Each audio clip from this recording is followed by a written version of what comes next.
The Lost Symbol is a thriller based novel written by Dan Brown. The novel is extraordinary New York bestseller.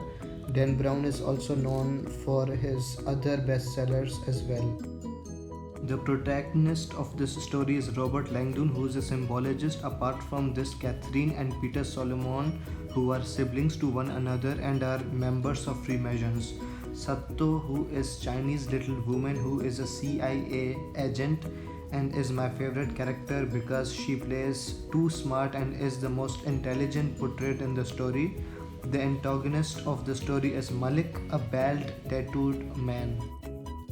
Robert Langdon is being called by Peter Solomon to deliver a lecture, and when he comes to DC, it turns out that there is no lecture and Peter has gotten into the hands of his enemy, moreover kidnapped.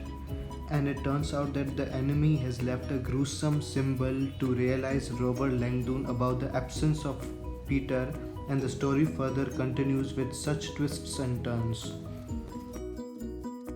Robert Langdon is being called to Washington DC to deliver a lecture by Peter Solomon, his dear friend who is a member of Secret Society of Freemasons.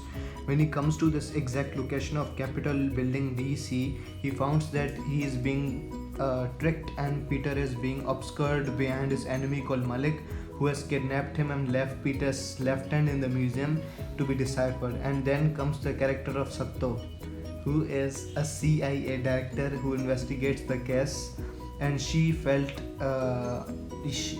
Robert to be the one behind the case. Robert runs away with Bellamy, who knows Peter in person.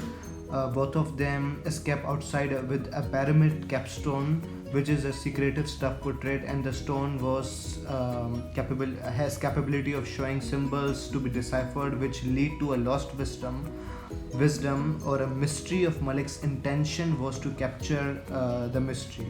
Anyhow, Sato gets her hand on Bellamy, but Langdon was still obscured along with Catherine, who is Peter's sister. Catherine and Langdon tried hard overnight to decipher the symbol and also to get Peter back.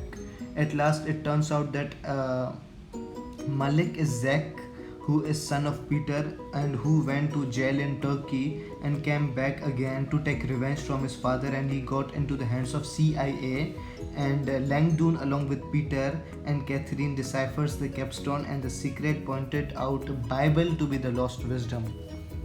There is certainly nothing that I disliked in this book. What I liked in this book is, in my perspective, there is a lot to like in this book, but I will come up with limitations. Firstly, the book of story is immensely covered with facts from history to science, which is quite a good take. My favorite one was our thoughts can generate reality, and because I am already interested in such topics regarding law of attraction, so it was a hype for me. I give this book 5 out of 5 because I find it very interesting to read, and I highly suggest you to read this book. That's it. I hope you like this review. Please like and subscribe. Thank you.